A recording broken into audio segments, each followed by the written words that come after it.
चली जा रही है उम्र धीरे धीरे, चली जा रही है उम्र धीरे धीरे।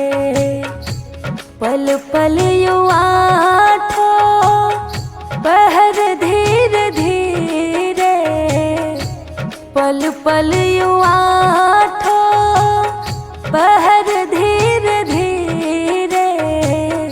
चली जा रही है उम्र धीरे धीरे, चली जा रही है उम्र धीरे धीरे। जो करते रहोगे भजन धीरे धीरे, जो करते रहोगे भजन धीरे धीरे, मिल जाएगा वो सजन धीरे धीरे। चली जा रही है उम्र धीरे धीरे।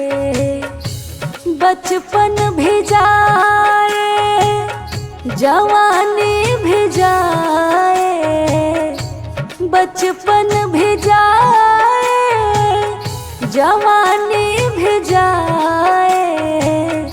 बुढ़ापे का होगा असर धीरे धीरे।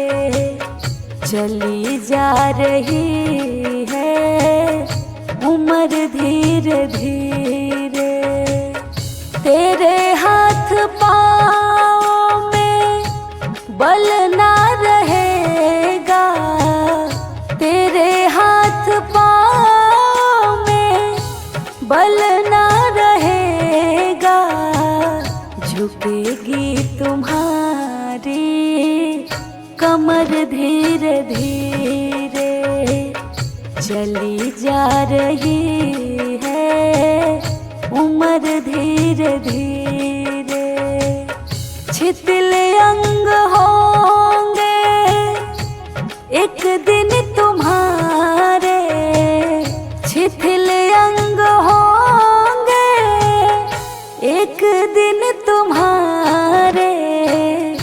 फिर मंद होगी नजर धीरे धीरे। चली जा रही है उम्र धीरे धीरे, चली जा रही है उम्र धीरे धीरे।